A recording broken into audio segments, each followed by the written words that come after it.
Good morning this morning. I am Buckeye Boggs, aka the Podfather. Welcome to the OHIO podcast. We've got all kinds of scandalous news to talk about this morning. Hope this video finds you doing well this morning. Do us a big favor and smash that like button this morning. We absolutely could use your help. If you're not already, please consider subscribing to the channel. It's absolutely free. It does indeed help us out. We really do appreciate that as we try to bring you the very best and most entertaining Buckeye coverage on a daily basis here at the OHIO podcast. We go live every Thursday night for our call-in show at 8 p.m. We go live every Sunday night for our round table on Sunday night at 8 p.m. And Corey, the doctor, has some Buckeye therapy for you every Monday night at 8 o'clock Eastern, all times Eastern. Of course, you all know that. As you watch this video, if something strikes your fancy, put a comment down in the comment section below. That'll also help that old YouTube algorithm get that out there to other great fans much like yourself. All right, here's what we're going to talk about today. Of course, everybody's talking about what is going on up in Ann Arbor with the NCAA. Big report comes out on Yahoo Sports yesterday. We're going to read that. We're going to talk about it. We're going to dissect it. We're going to give you the facts. And then we're going to talk a little bit about past history. What has the NCAA done with other programs in similar situations? And then we're going to talk about what the outcome is more than likely going to be. And I've got some news for you. If you're a Buckeye fan, you're probably not going to like what I'm about to bring out to you, but the past history shows us something as big's either going to happen one way or the other. And history tells me that it's not looking good if you want to see the University of Michigan get the old boot, the old hammer, as a lot of people like to call it. But then again, no one's really done what they've done either. So this will be a very interesting as we dissect through this and we talk about it. That's what we're going to do this morning. So let's go on over there to Pete Thamel over at Yahoo Sports. Yahoo, man! Talk about a institution that has fallen off the radar. Old Yahoo Sports. I said Pete Thamel. My bad. Ross Dillinger. Aren't they all the same? Seems like it. Ross Dillinger doing some reporting here for Yahoo Sports.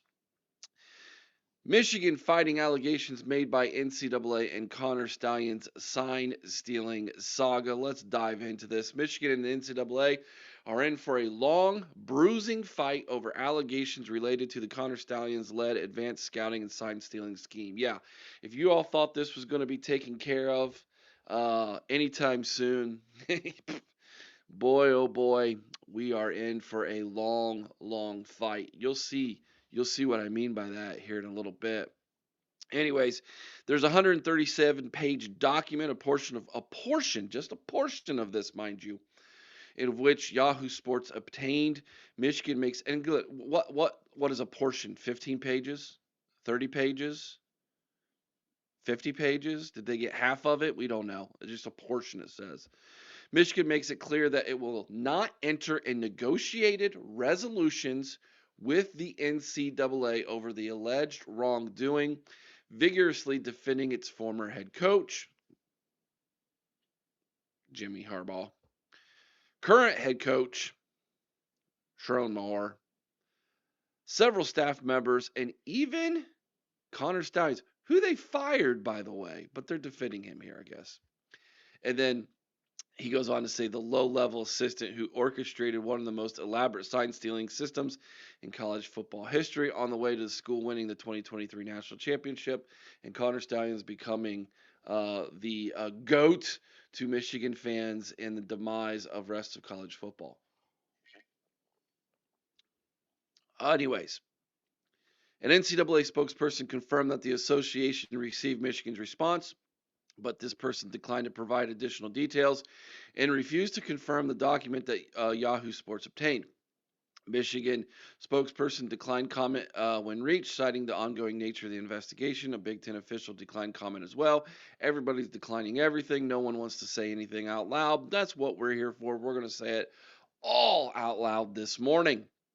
The document says the school requests that the NCAA apply common sense and commitment to fairness and treat the case not as a serious level 1 infraction case, but a level 2 standard case. So Michigan is saying, guys, you're overreaching here.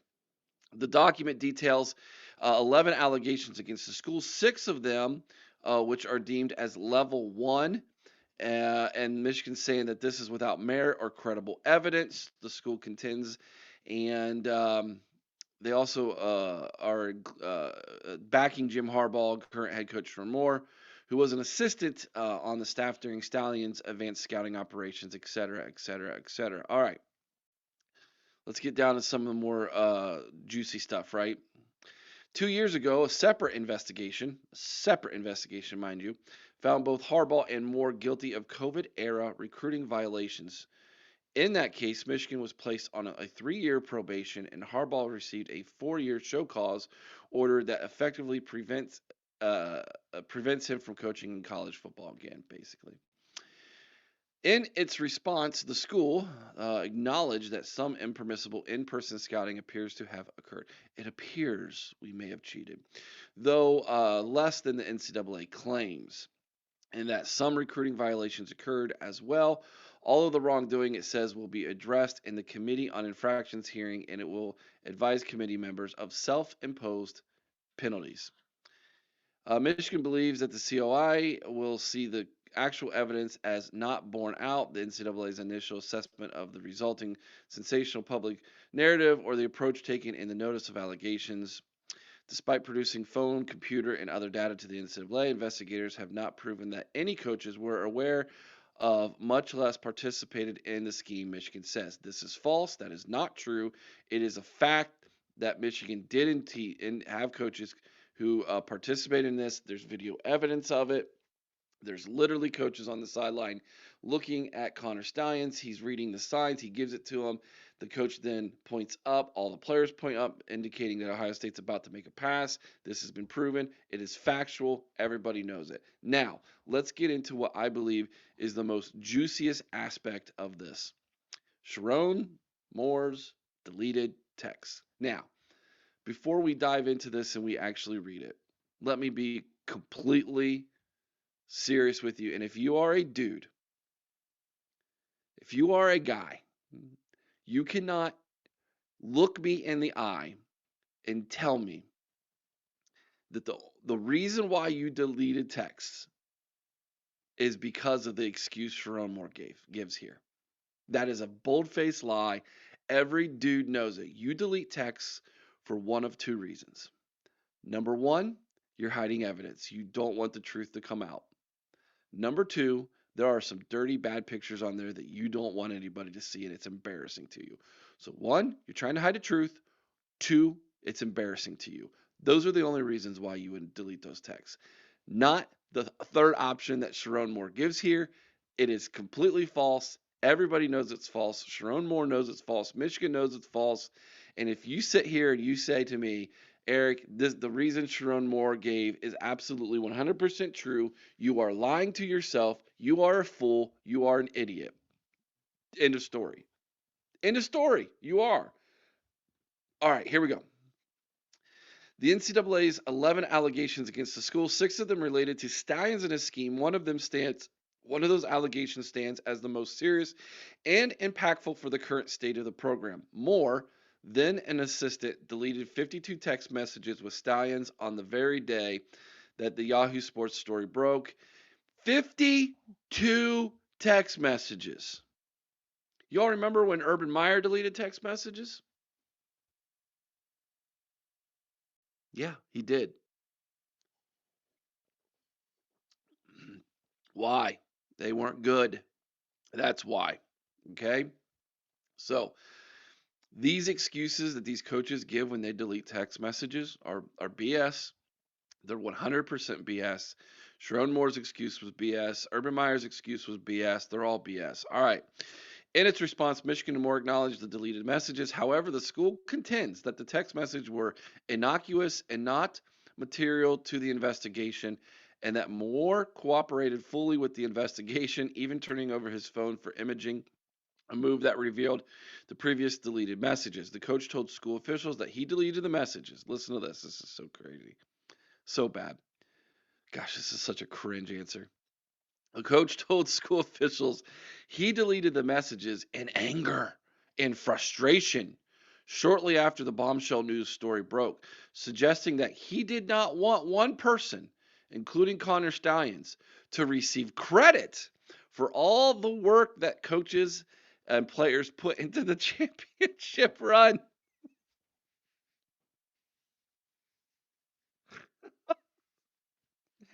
Wait a minute. So this very dude who you all praise as this amazing human being in Connor Stallions, you're telling me that Sharon Moore says the reason why he deleted those 52 text messages is because he doesn't want to give that guy who you're all praising credit for what apparently Sharon Moore and this coaching staff and these players did in winning a national championship.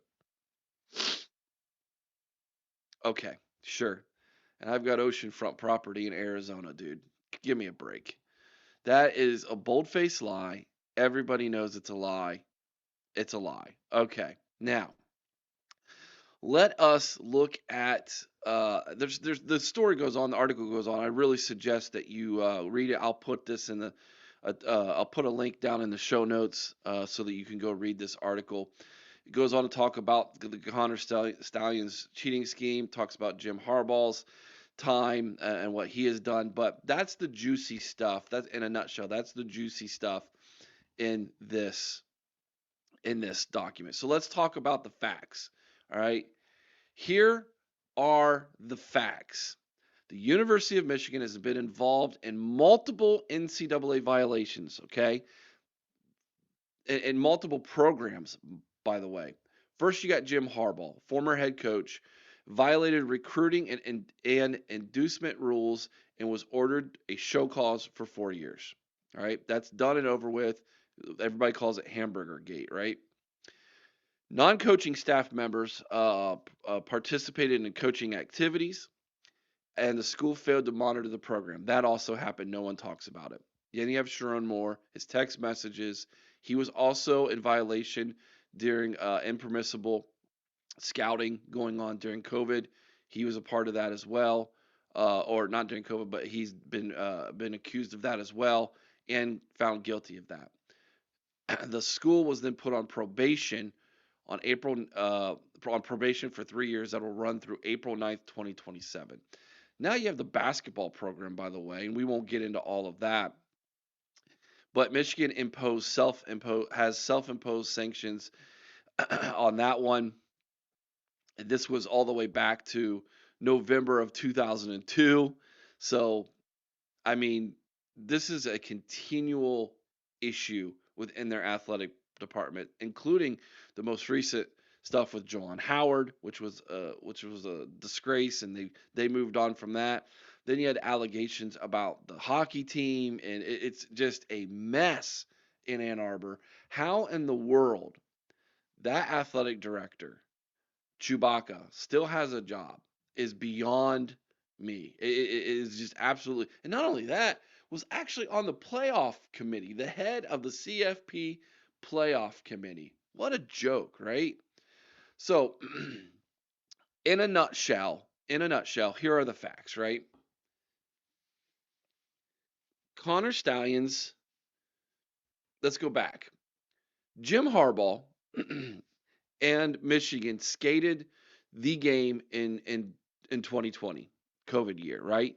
Oh, we've got COVID. We can't play this game.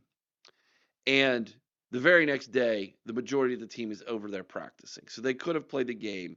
Everybody knows it. It probably saves his job, in all honesty. They were 2-4. Ohio State was going to hang 100 on them. Everybody knew it. Ohio State blows them out. Jim Harbaugh is going to get fired.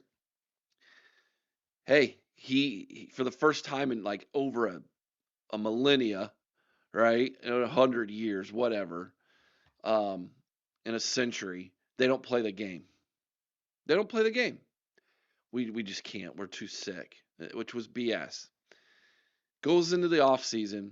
Jim Harbaugh basically doubles down, pushes all his chips in the middle, even though he gets his salary cut in half, And he goes in the Big Ten Media Days and he makes the following comment. He says, when asked about why he can't beat Ohio State, because he's 0-5 at the time, I believe. He's 0-5. And he says, we're either going to beat Ohio State or we're going to die trying. Remember that? What does that mean? Now, Jim Harbaugh's a quirky guy. He's a goofy guy. He says weird stuff all the time. I get it. But what does that really mean? Here's what I believe it means. He was going to do whatever it took. He was going to skate the rules. He was going to push up. He had always pushed up to the edge of the line as a recruiter and things he was doing with the NCAA rules, and the NCAA and him they would go back and forth, and this is well documented. I think he was willing to go over the line at that point. Burgergate proves it. 100% proves it that he was willing to do that. I think he was definitely involved in the Connor Stein stuff. Even though Jim Harbaugh claims he never knew, he doesn't know. Even his son, who was on the staff, he knew. He 100% knew. You can't tell me that the head coach of the program doesn't know. Just like Urban Meyer knew. Just like Urban Meyer knew with the whole Zach Smith issue and things going on there and the deleted text messages and stuff, trying to cover his butt and save face. Okay. So, and this is much, by the way, this is much worse than that. But I digress. He knew. He 100% knew. And the NCAA knows. Michigan knows that he knew. Michigan knew. Everybody knew what was going on, and the momentum and the ball rolling downhill was going, and they couldn't stop it. They just couldn't stop it. So when things come out in 2023, I guess it was, or 2024, things come out. What is going on, right? Connor Stallions becomes the scapegoat for this. Low level, right? They get everybody because he's a low level guy. He gets fired. He gets removed from the program. But yet, what do Michigan fans do? They put him on a pedestal. They celebrate him, right? And the NCAA, I think, flat out has had enough. They're sick of it. But you have to give credit to Michigan and Jim Harbaugh in calling the NCAA's bluff. He pushed all his chips in. He was all in on winning a national championship, whatever it took. He was going to do it, including cheating. He was going to do it because he felt the NCAA has no backbone. They have no teeth. They weren't going to do anything to him. Now, hindsight's 2020. He's never allowed to come back and coach. But outside of, has that really affected him at all, and Jim Harbaugh? No. He won a national championship. He got a pay raise. He went to the NFL. He's now coaching the NFL. He's making plenty of money. He's never coming back to college. So what? He didn't want to be in college anyways. He tried to get out of that job multiple times. He's all in. Got to give him credit. He won that. NCAA, after the fact, are slapping him and everything else with the show calls, but it doesn't matter. He's already gone. He's already won a national championship, etc. The thing that should bother Michigan fans that doesn't, and this is what's interesting to me, is the hypocrisy in his speech. Don't cheat, don't lie, don't steal, etc. Blah blah blah. Getting up on behind his pulpit and preaching his sermons on all these great characteristics that he has when he has done none of those things, and everybody knows it. Now, moving on, because we got to move on, right? Let's look at past history here. So those are the facts. That's what we know. What's going on. Everybody knows it. You can go in and dive into more detail. I probably just did a terrible job explaining all of it.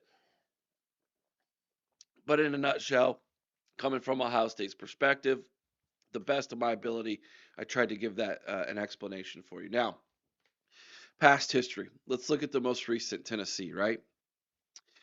In 2023, Tennessee and Virginia filed a lawsuit. Keep that in mind. This was a lawsuit against the NCAA, alleging that the NCAA violated antitrust laws.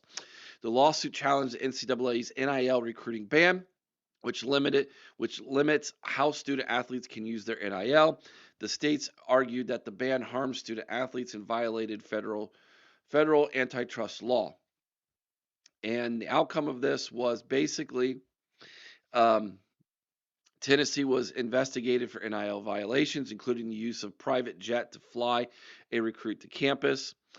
Coaches for Tennessee baseball, men's basketball, and women's soccer contacted players and enrolled at that were enrolled at other universities. So this was a tampering. Also, there was recruiting violations. The appeals committee upheld findings of recruiting violations against former Tennessee head coach Jeremy Pruitt. Tennessee Athletics committed minor NCAA violations due to a clerical error, a text message, all these text messages, and a uniform on a hotel bed, whatever that means.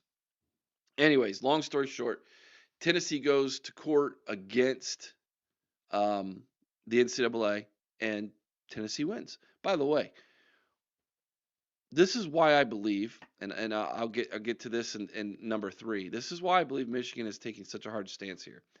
Every time the NCAA goes to court, they lose. They lose. All right, moving on to Arizona State. Arizona State University football program violated NCAA rules by arranging unofficial visits for recruits during the COVID-19 recruiting dead period. Um, there's, again, a whole lot of things here, including impermissible in-person recruiting, in recruiting inducements. Staff members provided or arranged for meals, entertainment, and travel expenses for recruits and their families. Staff members interfered with an NCAA student athlete at another institution, so they were caught tampering. And then the NCAA slapped them with a failure to monitor. Now, both the school, Arizona State, and the NCAA reached an agreement, and several former football staff members reached an agreement, and several former staff members also reached an agreement. And here's what the conclusion was. Antonio Pierce, the former associate head coach who led the effort to arrange the unofficial visits, was involved, as well as Reginald Jackson, a booster who helped arrange the unofficial visits. The penalties: Pierce received an 8-year show cause. He's done. And the school agreed to penalties for its failure to monitor the program. So they basically got some scholarships taken away from them and were put on probation. All right. Now, we're not done. We got Kentucky. The University of Kentucky's football and swimming programs violated NCAA rules, resulting in probation and vacated wins. Between the spring of 2021 and March 2022, at least 11 football players were paid for work they didn't do at a university hospital. 8 of those players competed while ineligible. So, the NCAA slapped the University of Kentucky with a failure to monitor. They were given probation for 2 years, and they had to vacate wins of from 2021 season. All the wins from 2021 gone. Okay. Now let's get up to Kansas and North Carolina, and I'm going to skim over these real fast. That's because this is in basketball.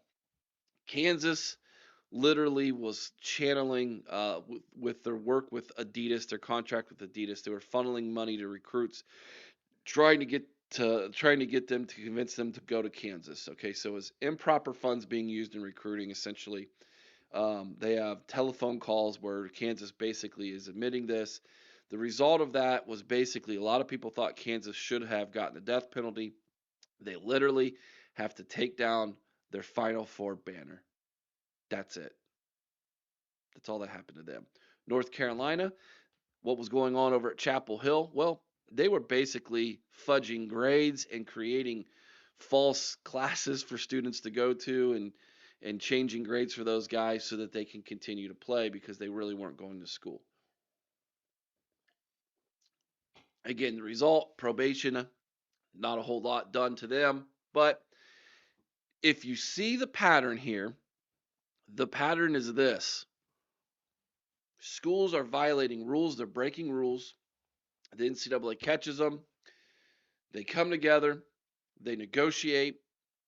If they negotiate, NCAA says, here's what we want you to do. The school says that's too harsh. Here's where we're at. They meet in the middle, and that's usually what happens. You get some scholars taken away, maybe some victories taken away. You get put on probation, and literally it's a slap on the wrist. You move on. maybe a coach gets in trouble here. That's essentially it. That's all that's happened. And all those things we just laid out, right? Except for Tennessee. Tennessee fought it. Tennessee won. Here's my take on this. And this is why most Ohio State fans aren't going to like what I'm about to say. But I think it's true. The NCAA is literally, it is a toothless organization. It is a it is an organization with backbone, with no backbone, excuse me, and is basically an illegal operation that's being forced upon universities. Every time they go to court, they lose every single time. Credit to Jim Harbaugh and the University of Michigan for calling them out on this and pushing their chips in the middle. Do I like it? No, I don't. I think they should receive the hammer. What they've done is they have personally attacked the integrity of college football. They've basically said the rules don't apply to them. Their arrogance, their condescending attitudes, it permeates in that university. It permeates throughout their fan base and the student body and their athletic programs. And they basically said, we're above the law. It doesn't matter what you say, NCAA, because we don't believe that you have the backbone to do anything about it. So we're going to cheat and we don't care what you say. And then when the NCAA says, here's what you've done, we know that you cheat, they come right back and say, dude, you don't have the evidence. You're too harsh. You're overreaching. That is, we're not going to abide by that. And so this thing is going to go to court. It absolutely is going to go to court. They're going to fight it. And I'm here to tell you, history says Michigan's going to come away from this thing with very little against them. They're betting, right? Remember the whole bet thing? I guess they really believe that to the core of who they are. Bet, man, they're totally going on it. Totally believing it. All in, chips all in. We're fighting you tooth and nail. That's why this thing's going to get dragged out for a long time. A long time. We're talking maybe years here, okay? And what could happen in those years? A lot can happen in those years. Strom Moore might not be the head coach when this is all said and done. He might be gone by then. All these players are going to be gone by then. And then the university is going to be like, how can you punish these kids for something that took place a decade ago? Right? So then all the punishment will then have to be backdated if there's any punishment. There won't be anything now and current. It's because they're going to continue to fight this and fight this and fight this. And, credit to them to saying, we're going to call your bluff, NCAA. We don't think that you are who you are. So here's what's going on. Here's what I think is going to happen. This is like Tombstone, guys. This is going to be a gunfight, man. This is someone is going to go down. Someone is going to die here. Okay? This isn't going to be go out to the middle of town and play rock paper scissors. They're pulling out the big guns, man. The University of Michigan and the NCAA, they are going to go. Someone is going to go down. Someone's dying here. And for if you remove your fandom, if you remove your scarlet and gray glasses, if you remove your maize and blue glasses, and you just look at this thing from a perspective of the NCAA, the NCAA has been dying a slow death for decades. I mean decades. They've been dying for a long time. I think we're looking at the last gasps of the NCAA here. It's another reason why I believe the Big Ten is kind of stayed out of this thing.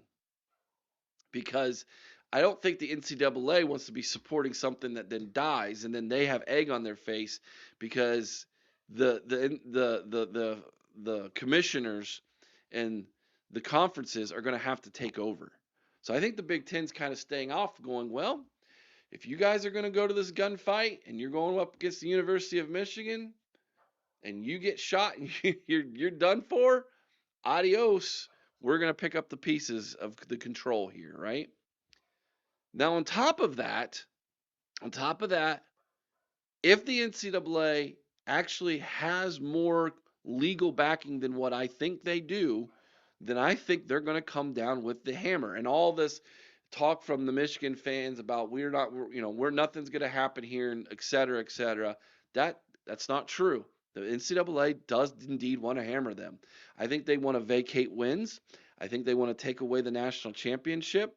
I could see them taking away scholarships. I could see them putting a bowl ban on them. Those are the big four: Scholly's bowl ban, past victories in the national championship. I think the NCAA wants to do all four and put a show cause on Sharon Moore. All right. So those are the things I think the NCAA is wanting to do. And I think Michigan's going to go, we're not doing any of those things. We're not doing any of it. We're going to fight you tooth and nail on all of it. And so these two things are going to clash. And someone's going down. And if the NCAA goes down, I'm telling you, the rest of college football is watching this. Ohio State's watching this very closely. Penn State's watching this. Notre Dame's watching this. You know the SEC's watching this. The other commissioners from the ACC and from the Big 12 are watching this. And if the NCAA dies here, college football is going to be changed completely. Completely. By the way, if indeed Michigan wins this thing and the NCAA dies its death here on the altar of Connor Stalions, Jim Harbaugh, and Sharon Moore, if that happens, I think Ohio State should have a huge response. And I know the exact response that the Ohio State, Ross Bjork, the athletic director of Ohio State, and the University of Ohio State University, what they should do if indeed the NCAA has no backbone and doesn't punish Michigan because they lose in court. I have a response for that. That's going to be another video, so make sure you keep your eyes open for that, because the response that I've come up with, I think is a good one, and it definitely needs to happen. All right, that's my take on this. If you want my opinion, now I've tried to be partial in this, but if you want my opinion, here's what I want, and here's what I think will happen. What I want.